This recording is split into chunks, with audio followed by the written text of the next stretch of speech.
नमस्कार प्रिय दर्शकों, हमारे चैनल दिव्या ज्ञान कहानियां में आपका हार्दिक स्वागत है। आज हम आपके लिए एक प्रेरणादायक और भावनात्मक कहानी लेकर आए हैं। बेसहारा बुढ़ापा, कलयुग में माता पिता को वृद्धाश्रम छोड़ने वाले बच्चे। यह कहानी न केवल पारिवारिक रिश्तों की गहराई को दर्शाती है, बल्कि सच्ची खुशी और जीवन के मूल्यों को भी उजागर करती है। तो आइए इस भावनात्मक यात्रा की शुरुआत करते हैं। प्रिय दर्शकों, उत्तर प्रदेश के एक छोटे से कस्बे में रामलाल और सुमित्रा का बसेरा था। यह कस्बा भले ही छोटा था, लेकिन यहाँ की मिट्टी में सादगी और अपनापन बसा हुआ था। रामलाल एक साधारण किसान थे, जिनकी जिंदगी खेतों में मेहनत करते और परिवार का भरण पोषण करने में बीत रही थी। वे दिन रात मेहनत करते, धूप हो या बारिश, खेतों में काम करना उनकी दिनचर्या बन चुकी थी। ईमानदारी और कड़ी मेहनत ही उनके जीवन के दो स्तंभ थे, जिन पर उन्होंने अपना पूरा परिवार टिका रखा था। सुमित्रा, उनकी अर्धांगिनी, एक संस्कारी और ममतामयी स्त्री थी। उन्होंने अपने परिवार को संभालने और बच्चों को अच्छे संस्कार देने में कोई कसर नहीं छोड़ी। सीमित संसाधनों के बावजूद वे हमेशा यह सुनिश्चित करती कि उनके बच्चों को कभी किसी चीज की कमी महसूस न हो। यदि खाने के लिए भोजन कम होता, तो वह खुद अधपेट रहकर अपने बच्चों को भरपेट भोजन खिलाती। अपने लिए नए कपड़े न खरीदकर भी बच्चों को अच्छे कपड़े पहनाने की कोशिश करती। उनके मन में एक ही सपना था, उनके बच्चे अच्छी शिक्षा प्राप्त करें, बड़े आदमी बने और उनका नाम रोशन करें। रामलाल और सुमित्रा के दो बेटे थे, विकास और अमित। दोनों बचपन से ही पढ़ाई में होशियार थे। माता पिता ने उन्हें अच्छे स्कूल में दाखिला दिलाया, भले ही इसके लिए उन्हें अपनी जरूरतों में कटौती करनी पड़ी। वे दिन रात परिश्रम करते ताकि उनके बच्चों को अच्छी शिक्षा और बेहतर जीवन मिल सके। उनके दिल में यह उम्मीद थी कि जब उनके बेटे बड़े होंगे तो वे उनके संघर्षों को समझेंगे और उनका सहारा बनेंगे। समय बीता और दोनों बेटे उच्च शिक्षा के लिए शहर चले गए। वहां की आधुनिक और चमकती दमकती दुनिया ने उन्हें अपनी ओर आकर्षित किया। पढ़ाई पूरी होने के बाद वे बड़ी मल्टीनेशनल कंपनियों में नौकरी करने लगे और धीरे धीरे महानगरों की चकाचौंध में रम गए। अब उनके जीवन में न केवल आराम और ऐश्वर्य था, बल्कि एक नई जीवन शैली भी थी, जो उनके गांव के सरल जीवन से बिल्कुल अलग थी। शहर की तेज रफ्तार जिंदगी में माता पिता के संघर्ष कहीं पीछे छूटने लगे। समय का पहिया घूमता गया और रामलाल तथा सुमित्रा के जीवन में एक अजीब सी शून्यता भरने लगी। उनके बेटे विकास और अमित अब बड़े शहरों में अपनी जिंदगी बसा चुके थे। जब वे पहली बार शहर गए थे, तब माँ बाप को उम्मीद थी कि पढ़ाई पूरी करने के बाद वे वापस आएंगे या कम से कम उनका हालचाल नियमित रूप से लेंगे। लेकिन समय बीतने के साथ साथ दोनों बेटों की व्यस्तताएं बढ़ने लगीं और उनके माता पिता के लिए समय निकालना मुश्किल होता गया। रामलाल जब भी फोन उठाकर अपने बेटों को याद करते, तो दूसरी ओर से ठंडी आवाज में जवाब आता, पापा अभी मीटिंग में हूँ, बाद में बात करता हूँ। कभी कभी सुमित्रा बेटे का हाल जानने के लिए फोन लगाती, लेकिन उधर से यही सुनने को मिलता, मम्मी अभी बहुत काम है, बाद में कॉल करूँगा। धीरे धीरे यह बाद में कभी न आने वाले समय में तब्दील हो गया। कॉल्स की संख्या कम होने लगी और जब फोन आता भी तो बातचीत औपचारिकता भर लगती। अब वह आत्मीयता, वह अपनापन कहीं खो चुका था। समय अपनी रफ्तार से आगे बढ़ता गया। कुछ वर्षों बाद दोनों बेटों की शादियां हो गईं। जब बहुएं घर आईं, तो माता पिता को लगा कि शायद अब उनके परिवार में खुशियां लौट आएंगी। लेकिन यह उनकी एक कोरी कल्पना ही साबित हुई। शादी के बाद तो जैसे माँ बाप की उपेक्षा और भी बढ़ गई। बहुओं ने धीरे धीरे बेटों की सोच को पूरी तरह बदल दिया। अब तो न केवल फोन कॉल्स कम हो गए, बल्कि वे त्योहारों पर घर आने की औपचारिकता भी निभाने से कतराने लगे। अगर कभी फोन आता भी तो बस कुछ मिनटों की औपचारिक बातचीत के बाद व्यस्तता का बहाना बनाकर काट दिया जाता। एक दिन सुमित्रा अचानक बीमार पड़ गई। तेज बुखार और कमजोरी ने उन्हें बिस्तर पकड़ने पर मजबूर कर दिया। रामलाल घबरा गए। वे खुद भी उम्र के उस पड़ाव पर थे जहां किसी का सहारा बहुत जरूरी होता है। परेशान होकर उन्होंने अपने बेटों को फोन किया। उम्मीद थी कि वे तुरंत आ जाएंगे या कम से कम कोई इंतजाम कर देंगे। पहले विकास को फोन किया। उधर से आवाज आई, पापा आप डॉक्टर को दिखा लीजिए, मैं अभी बहुत बिजी हूँ। मीटिंग के बाद बात करता हूँ। रामलाल का दिल बैठ गया। कांपते हाथों से उन्होंने अमित को फोन लगाया, लेकिन उसने भी बहाना बनाते हुए कहा, पापा अभी बहुत जरूरी प्रोजेक्ट चल रहा है, मैं बाद में कॉल करूंगा। आप मम्मी का ध्यान रखिए। रामलाल के हाथ से फोन गिरते गिरते बचा। आंखों में आंसू आ गए। जिन बच्चों को उन्होंने उंगली पकड़कर चलना सिखाया, जिनकी हर जरूरत के लिए उन्होंने अपनी इच्छाओं का त्याग किया, वे आज उन्हें अकेला छोड़ रहे थे। एक समय था जब वे रातों रात जागकर अपने बच्चों की देखभाल करते थे, और आज जब सुमित्रा को उनकी सबसे ज्यादा जरूरत थी, तब उनके ही बेटे उन्हें अनदेखा कर रहे थे। घर की दीवारों पर टंगी तस्वीरें अब जैसे मूक दर्शक बनी हुई थीं।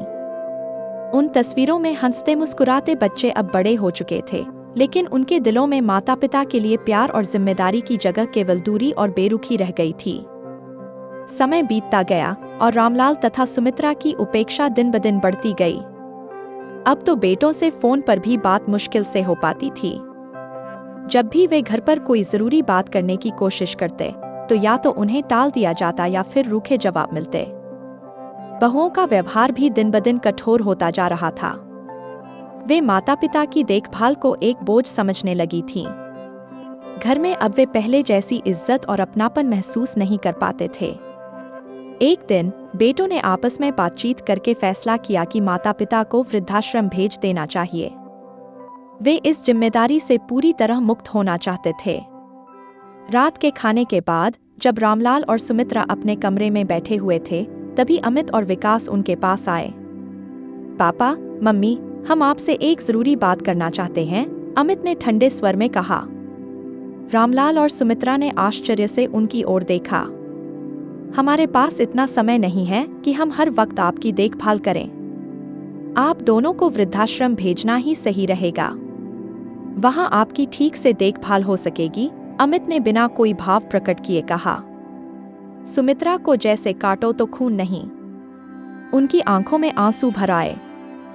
कांपते स्वर में उन्होंने कहा, पर बेटा, हमने तुम्हें अपने जीवन के सबसे अच्छे साल दिए। क्या अब हमें घर में रहने का भी हक नहीं? रामलाल ने भी भर्राए गले से कहा, हमने तो कभी सोचा भी नहीं था कि जिन बच्चों के लिए हमने अपना सब कुछ न्योछावर कर दिया, वे हमें अपने ही घर से निकाल देंगे। लेकिन उनकी भावनाओं का बेटों और बहुओं पर कोई असर नहीं पड़ा। बहुओं ने साफ शब्दों में कह दिया, हम घर में यह टेंशन नहीं चाहते। प्लीज इन्हें वृद्धाश्रम भेज दो। हमें अपनी जिंदगी में शांति चाहिए। उन शब्दों ने मानो रामलाल और सुमित्रा की आत्मा को चीर दिया। वे समझ गए कि अब उनका अपने ही घर में कोई स्थान नहीं है। आखिरकार वह मनहूस दिन भी आ गया जब दोनों बेटों ने माता पिता को वृद्धाश्रम छोड़ने का निर्णय कर लिया। बिना किसी भावनात्मक लगाव के उन्होंने एक टैक्सी बुक करवाई और माता पिता को उसमें बिठा दिया। रास्ते भर रामलाल और सुमित्रा एक दूसरे का हाथ थामे चुपचाप बैठे रहे। दोनों की आंखों में आंसू थे, पर जुबान खामोश थी। वे समझ नहीं पा रहे थे कि आखिर कहाँ गलती हुई थी। क्या उन्होंने अपने बच्चों की अच्छी परवरिश नहीं की थी? क्या माता पिता के लिए बच्चों के दिलों में अब कोई जगह नहीं बची थी? वृद्धाश्रम के गेट पर पहुंचकर टैक्सी रुकी। अमित और विकास ने जल्दी जल्दी माता पिता का सामान उतारा। वृद्धाश्रम के स्टाफ ने औपचारिकता पूरी की और दोनों बुजुर्गों को अंदर ले जाने लगे। रामलाल ने एक आखिरी बार अपने बेटों की तरफ देखा, शायद इस उम्मीद में कि वे उन्हें रोक लेंगे, अपनी गलती मान लेंगे। लेकिन बेटों ने एक बार भी पीछे मुड़कर नहीं देखा। वे गाड़ी में बैठे और चले गए, मानो उन्होंने कोई बड़ा काम पूरा कर लिया हो। रामलाल और सुमित्रा वहीं खड़े रह गए, एक दूसरे की आंखों में झांकते हुए। उनकी आंखों में आंसू थे, पर शब्द नहीं। उनकी पूरी दुनिया जैसे एक पल में बिखर गई थी। जीवन भर जिन बच्चों के लिए उन्होंने त्याग किया, वही आज उन्हें बोझ समझकर छोड़ गए थे। अब उनके पास बस यादें थीं, बचपन में बेटों को गोद में खिलाने की, उनके पहले कदम देखने की, उनके सपनों को पूरा करने के लिए संघर्ष करने की। लेकिन वे यादें अब बोझ बन चुकी थीं, क्योंकि जिन बच्चों को उन्होंने अपनी दुनिया माना था, वही उन्हें अपनी दुनिया से बाहर कर चुके थे। वृद्धाश्रम में दिन कट रहे थे, लेकिन रामलाल और सुमित्रा के चेहरे पर अब भी वही दर्द झलकता था जो उनके अपनों की बेरुखी ने दिया था। वहाँ कई और बुजुर्ग भी थे जिनकी कहानियां उनसे अलग नहीं थीं। किसी को बेटों ने घर से निकाल दिया था, तो किसी को बहुओं ने तानों से इतना तोड़ दिया कि वे खुद ही घर छोड़ने पर मजबूर हो गए थे। किसी को जहर देने की धमकी दी गई थी, तो किसी को पराये लोगों के भरोसे छोड़ दिया गया था। यह जगह उन माता पिताओं का बसेरा बन चुकी थी जिनके बच्चे उन्हें बोझ समझकर त्याग चुके थे। समय बीतता गया। एक दिन अचानक अमित को अपने ऑफिस से एक जरूरी फाइल की जरूरत पड़ी। वह फाइल उसके पिता के पुराने दस्तावेजों के बीच हो सकती थी। पहले तो उसने अपने घर में बहुत खोजबीन की, लेकिन जब फाइल नहीं मिली तो उसे याद आया कि पापा का कुछ सामान वृद्धाश्रम में रखा हुआ है। अमित हड़बड़ी में वृद्धाश्रम पहुंचा। वहां वह सीधे अपने पिता के कमरे में गया और उनके पुराने बक्से को खंगालने लगा। कपड़ों, तस्वीरों और पुरानी यादों के बीच उसे एक धूल से भरा हुआ पुराना लिफाफा मिला। जिज्ञासा में उसने लिफाफा खोल लिया, लेकिन अंदर जो दस्तावेज थे उन्हें पढ़ते ही उसके हाथ कांपने लगे और चेहरा सफेद पड़ गया। वह एक कानूनी दस्तावेज था जिसमें साफ लिखा था कि रामलाल और सुमित्रा के नाम करीब 50 करोड़ की संपत्ति थी। यह जमीन कुछ निवेश और बचत के रूप में थी जिसे उन्होंने अब तक गुप्त रखा था। अमित की आंखें फटी रह गईं। उसने तुरंत विकास को फोन लगाया। भाई, क्या तुम जानते थे कि पापा करोड़ों की संपत्ति के मालिक हैं? विकास चौंक उठा। क्या? यह कैसे हो सकता है? हम तो सोच रहे थे कि उनके पास कुछ भी नहीं बचा। अमित घबराए हुए स्वर में बोला, हमें उन्हें तुरंत वापस घर ले आना चाहिए। हमने बहुत बड़ी गलती कर दी। अब दोनों भाइयों के मन में पश्चाताप नहीं, बल्कि लालच उमड़ रहा था। वे जान चुके थे कि उनके माता पिता के पास अपार संपत्ति है और वे अब उन्हें वृद्धाश्रम में छोड़ने की गलती को सुधारना चाहते थे, या यूं कहें कि अपने स्वार्थ को पूरा करना चाहते थे। वे बिना देर किए अपनी गाड़ियों में बैठे और तेज रफ्तार से वृद्धाश्रम की ओर निकल पड़े। वहां पहुंचते ही वे भागते हुए अपने माता पिता के पास पहुंचे। पापा, हमें माफ कर दीजिए। हमने बहुत बड़ी गलती कर दी। अमित रोते हुए उनके पैरों में गिर पड़ा। विकास भी घुटनों पर बैठ गया। हम आप दोनों को घर वापस ले जाना चाहते हैं। अब से आप हमारे साथ रहेंगे। हम आपको वो प्यार और सम्मान देंगे जिसके आप हकदार हैं। रामलाल और सुमित्रा, जो चुपचाप उनकी बातें सुन रहे थे, एक दूसरे की ओर देखने लगे। उनकी आंखों में कोई आश्चर्य नहीं था, मानो वे पहले से ही यह जानते थे कि जब उनके बेटों को यह संपत्ति का रहस्य पता चलेगा तब वे वापस आएंगे। रामलाल ने गहरी सांस ली और शांत स्वर में केवल एक ही सवाल किया, अगर यह बात न पता चलती तो क्या तुम हमें लेने आते? बेटों की आंखें झुक गईं। वे चुपचाप खड़े रहे।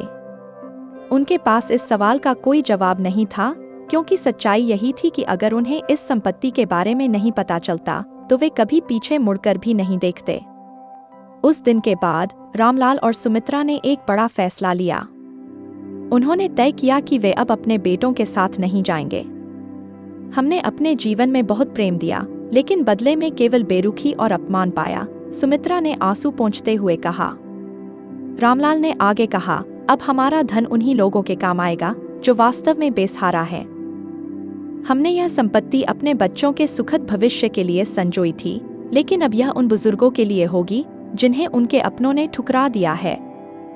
उन्होंने अपनी पूरी संपत्ति वृद्धाश्रम के विकास और जरूरतमंद बुजुर्गों की देखभाल में लगाने का फैसला किया।